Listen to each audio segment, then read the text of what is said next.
करेंगे मैट्रिक्स को। क्लियर है?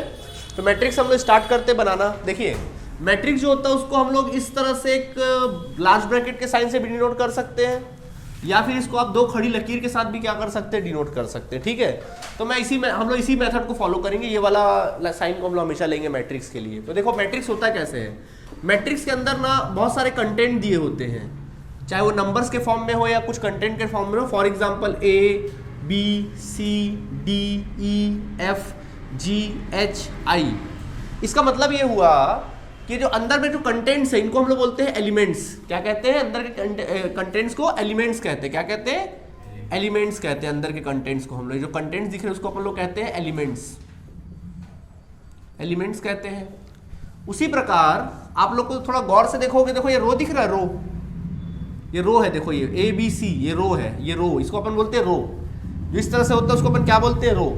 और जो खड़ा है जैसे A D G B E H C H I, इसको क्या बोलेंगे अपन? कॉलम कहेंगे। क्या कहेंगे? कॉलम। तो अगर गौर से देखा जाए तो तुम्हारा हो गया रो 1, फर्स्ट रो हो गया, सेकेंड रो हो गया, थर्ड रो हो गया। आया बात समझ में? वैसे अगर कॉलम वाइज देखोगे, this is your column first, column second और कॉलम थर्ड। यानी कि अगर ये मैट्रिक्स की गौर से देखा जाए तो ये हो गया कॉलम 1, कॉलम 2, कॉलम 3। अब जैसे और एक फिर मैट्रिक्स में अगर आपके सामने प्रेजेंट करूं, जैसे मैं लिखूं कुछ भी कंटेंट लिखता हूं, जैसे X Y Z P Q R S T U, कुछ भी मैंने लिख दिया, कंटेंट लिख दिया इस तरह से। अब मैं बोलूंगा ये किस प्रकार का मैट्रिक्स है, तो नीचे लिखा रहेगा जैसे 3x3। इसका मतलब ये है कि ये 3x3 मतलब 3 रो है और 3 कॉलम है इसमें। 3x3 मतलब 3 रो है और 3 कॉलम है। जैसे मान लीजिए मैंने कोई क्वेश्चन लिखा, जैसे कुछ भी लिखा 2 1 3 1 2 1 A, मैंने मैट्रिक्स लिखा। अब इसका मतलब क्या हुआ? 3/2 का है ये, यानी कि सॉरी ये है 2/3। क्या है इसका वैल्यू? 2/3 है। इसका मतलब क्या हुआ कि इसमें 2 रो है और 3 कॉलम्स है, ये कहने का मतलब होता है। तो ये मैट्रिक्स का छोटा सा एक कॉन्सेप्ट है। आया बात समझ में? ठीक, तो इसको दिमाग में बैठा लीजिए। ठीक है, अभी इसको अपन लोग बोलते हैं, अच्छा इसका एक कंटेंट होता है तो उसका एक अगर मैं इसको पूरा प्लेस को डिफाइन करूँ आपके सामने, तो किस प्रकार डिफाइन करते हैं? जैसे फर्स्ट रो फर्स्ट कॉलम, ये जो प्लेस होता है इसको बोलते हैं फर्स्ट रो फर्स्ट कॉलम। ये वाला जो प्लेस है वो फर्स्ट रो सेकंड कॉलम है, फर्स्ट रो थर्ड कॉलम। अच्छा पहले लिख देते फिर समझाते तो ज्यादा अच्छे से समझ में आएगा। जैसे आप लोग आते हो अपने अपने घर से, आप लोग का एक परमानेंट एड्रेस है कि नहीं है? वैसे ही इनका भी एक एड्रेस है। देखो इस कंटेंट, इस एलिमेंट का एड्रेस क्या है? फर्स्ट रो फर्स्ट कॉलम, यानी कि फर्स्ट रो में है और फर्स्ट कॉलम में है। फर्स्ट रो में है और फर्स्ट कॉलम में है। ये वाला फर्स्ट रो सेकंड कॉलम, मतलब है फर्स्ट रो में बट कौन से कॉलम में है? सेकंड कॉलम में है। First row third column, second row first column, second row second column, second row third column, third row first column, third row second column और थर्ड रो थर्ड कॉलम। ये matrix का concept है। समझ में आ गया? Done? Note करिए जल्दी से। ओके स्टूडेंट्स, देखिए अब हम लोग आपके मैट्रिक्स चैप्टर का एक्सरसाइज A निकालेंगे। आप लोग चलिए निकालिए एक्सरसाइज A। मैट्रिक्स का एक्सरसाइज A देखिए क्या लिखा है। A का पहला क्वेश्चन देखो लिखा हुआ है, आपको कहता है पहले वाले क्वेश्चन में find the value of x y and z so that matrix A and B are equal. बोल रहा है कि आपको x y z का वैल्यू निकालना है अगर आपका मैट्रिक्स क्या है, A और B क्या है, इक्वल है। आपको क्वेश्चन में बोला है फाइंड आउट करिए, फाइंड आउट करो value of x y and z, ये तीनों का वैल्यू आपको फाइंड आउट करना है। और बोल रहा है कि अगर आपका if A and B equal, दोनों A और B आपस में इक्वल है। और देखो यहाँ पे A का वैल्यू अपन को दिया है क्वेश्चन में मैट्रिक्स x प्लस y, ये एलिमेंट दिया x प्लस y, और फिर z दिया है, देन फिर 1 दिया है, और उसके बाद x माइनस y दिया है, और उसके बाद फिर B का वैल्यू दिया है। देखिए B का वैल्यू दिया अपन लोग को 3 2 एंड 1 और 7 दे दिया, इस तरह से वैल्यू दे दिया। ठीक है, ये मैट्रिक्स का वैल्यू दिया है और आपको कहता है कि दोनों आपस में इक्वल है और आपको वैल्यू फाइंड आउट करना है। तो अपन लिखेंगे सॉल्यूशन। तो सॉल्यूशन फर्स्ट ऑफ ऑल लिखो। देखो एग्जाम में कैसे लिखोगे? सबसे पहले लिखोगे गिवन, ऐसा लिखना गिवन, क्वेश्चन में लिखना गिवन। तो गिवन में क्या किया? तो पहले मैट्रिक्स का वैल्यू लिख लो। क्या दिया आपके क्वेश्चन में? x प्लस वाई, और फिर दिया है z 1, x माइनस वाई, फिर उसके बाद b का वैल्यू दे दिया अपन को कितना? 3 2 और 1 7, ये अपन को दे दिया है। ठीक है, अब देखिए यहाँ पर अपन बात करते हैं, यहाँ पे दिया क्या है? Then a and b is equal to a is equal to b, दोनों आपस में क्या है? इक्वल है, ये कहता है। इसके बाद देखो फिर क्या लिखा हुआ है, हमको फाइंड आउट करने के लिए बोलता है value of x y and z। आपको x y z का वैल्यू क्या करना है? इसके हेल्प से फाइंड आउट करना है, मैट्रिक्स के हेल्प से। ठीक है, तो चलो इसको बनाना चालू करते हैं। तो अपन लिखेंगे फ्रॉम क्वेश्चन, जैसा क्वेश्चन में बोला है वैसे ही अपन काम करते हैं। तो क्या बोला है क्वेश्चन में? a is equal to b. तो बताओ a का वैल्यू क्या है यहाँ पर, x प्लस वाई, a का वैल्यू है x प्लस क्या y 1, और z and then x minus y, ये z है ना, 2 मत समझ लेना इसको, z है, ठीक है, इज इक्वल टू कितना है 3 2 1 और कितना 7 ये दिया, 3 2 1 और 7 दे दिया, ठीक है। इस प्रकार से देखो, कभी भी याद रखना इक्वल बोल रहा है इसका मतलब क्या वो पता है, देखो ये 2 बाय 2 के फॉर्म में है, first row first column, first row second column, first row third column, second column, first row second column, second row second column, वैसे ही first row first column, first row second column, first row second row first column and second row second column, ठीक है।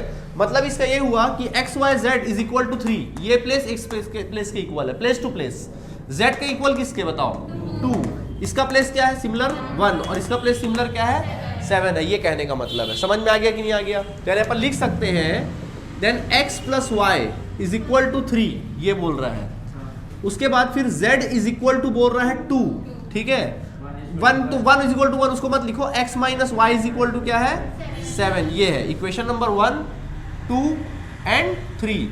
हमको find out करने बोला है x y z का value, तो z का वैल्यू तो हमने निकाल ही दिया, देखो z तो सामने ही दिख रहा है, z का वैल्यू कितना है, z का वैल्यू है 2, तो z का वैल्यू तो क्या हो गया, आ ही गया, सामने ही है z का वैल्यू।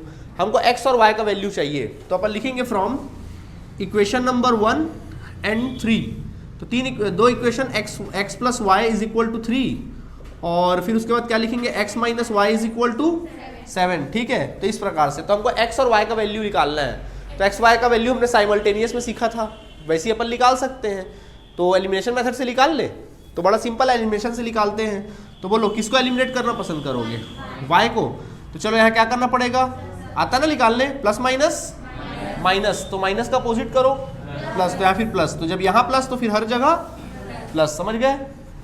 तो ये हो जाएगा 2x, ये कैंसिल हो जाएगा, ये कितना हो जाएगा 10, then your x is equal to 10 divide by 2, solve करेंगे 5 हो जाएगा, x इज इक्वल टू 5, तो देख लो भैया x का वैल्यू क्या आ गया 5 आ गया। इसी तरीके से y का वैल्यू निकाल लोगे, कोई भी इक्वेशन उठा लो फ्रॉम इक्वेशन नंबर, चलो 1 उठा लेते, तो 1 का वैल्यू क्या था, x plus y is equal to कितना 3 था, देन x, तो x का वैल्यू कितना आया 5 आया, 5 plus y is equal to कितना 3, then y is equal to कितना हो जाएगा 3 minus 5, then y is equal to -2, check करो आंसर आया, देख लो, अपन लिख सकते हैं hence value of x is equal to 5, y is equal to -2 and then z is equal to +2। Answer आ गया होगा सबका, समझ में आया कि नहीं आया? नहीं आया समझ में, नोट करें जल्दी से।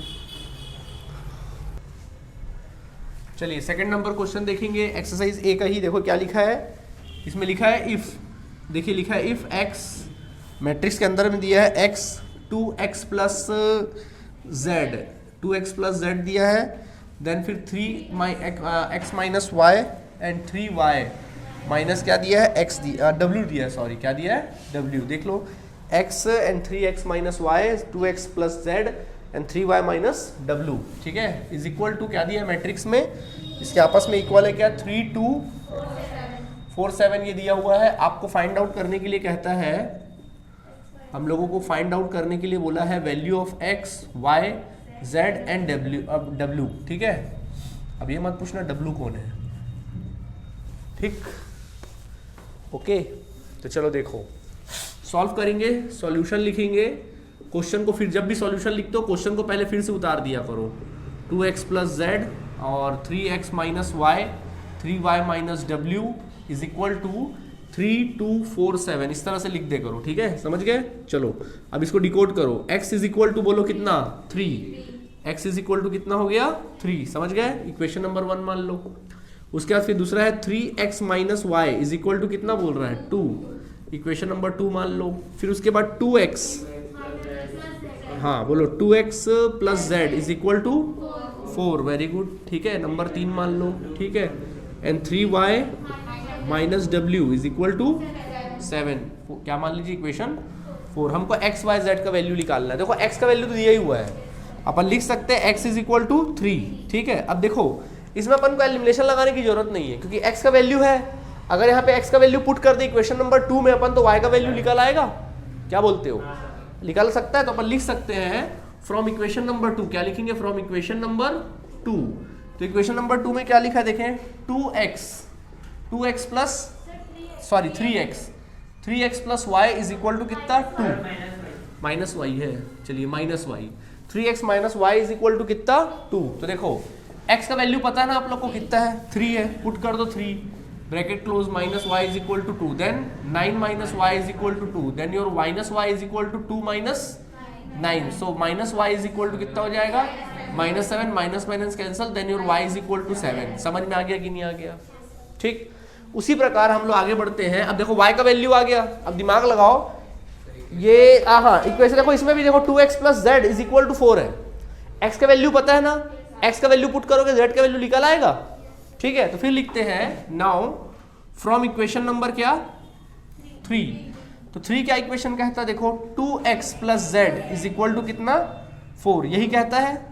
ठीक है, तो चलो x का वैल्यू पता है ना 2 इंटू एक्स का वैल्यू कितना है 3 है, तो यहाँ भी पुट कर दो 3 then z is equal to 4 solve करोगे 6 plus z is equal to 4 then z is equal to 4 minus 6 कितना आ जाएगा -2। आया बात समझ में कि नहीं आया? इस तरह से तो z का भी वैल्यू क्या हो गया निकल आ गया -2 निकल आया। क्लियर है?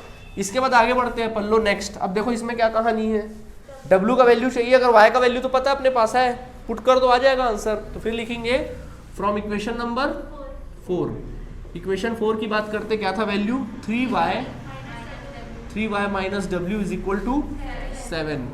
ठीक है, तो देखो 3 इंटू y का वैल्यू कितना 7, तो यहाँ पे लिखना 7 minus w is equal to 7 then 21 minus w is equal to 7। ठीक है, then minus w is equal to 7 minus 21 बोलो -14 minus minus cancel then your w is equal to 14। तो देख लो भैया x का भी वैल्यू आ गया, y का भी वैल्यू आ गया, z का भी आ गया और w का भी वैल्यू क्या हो गया निकल आया। क्या बोलते हो? नहीं +14 आएगा, सुधार लो, बुक में क्या दिया है सुधार लो, गलत दिया आपके बुक में। ठीक है, समझ में आ गया? क्लियर है? एक्सरसाइज ए का 1 और 2 हमने बना लिया, 3 जो है आपसे बन जाएगा, एलिमिनेशन लगाना 3 में हाँ बन जाएगा, आप लोग 3 एलिमिनेशन लगा के बना लेंगे। ओके चलिए नोट करिए जल्दी से।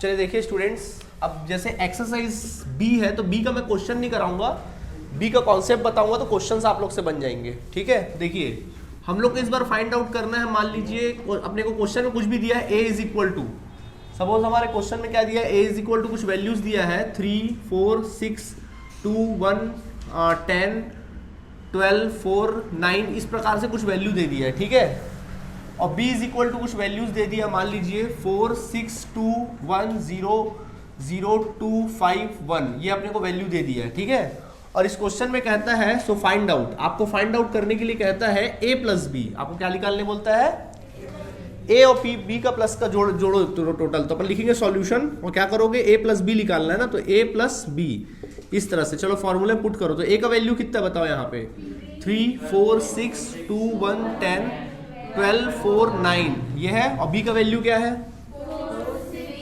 4 6 2 1 0 0 हाँ 2 5 1 ये दिया है वैल्यू। ठीक है, तो प्लेस टू प्लेस ऐड होगा, दोनों को ऐड करना ना, तो ऐड का मतलब क्या होगा पता है बताओ? 3 का प्लेस कौन सा है 4 है, 4 के अपोजिट 6 है, 6 के अपोजिट 2 है, तो जो उसका प्लेस टू प्लेस अपन प्लस माइनस करेंगे, तो यानी कि क्या हो जाएगा देखो 3 प्लस 4 4 प्लस 6 6 प्लस 2 समझ गए, फिर बोलो 2 plus 1 1 plus 0 10 plus 0 and then 12 plus 2 4 plus 5 and 9 plus 1 ये हो गया वैल्यू। दोनों को ऐड कर दो, क्या दिक्कत है? चलो ऐड करो 7 उसके बाद 10 देन 8 3 फिर उसके बाद 1 10 14 9 एंड देन फाइनली 10 ये आ गया answer. Now your a plus b is equal to क्या हो जाएगा, इतना वैल्यू आ जाएगा। ठीक, कोई गधा ही होगा जिसको ना समझ में आया। आ गया? हाँ बोलो। एक्सरसाइज ए का है, बी का है, मैं क्वेश्चन बुक से नहीं बता रहा हूँ, मैं अपने मन से बताया हूँ। समझ में आ गया कि नहीं आ गया? कोई दिक्कत? पक्का बोल रहा, ऐसे मजाक में बोला। एडिशन है, अब सब्सट्रैक्शन भी देख ले, माइनस करें। चलिए इसी जगह, अच्छा ये इस प्रकार का क्वेश्चन है।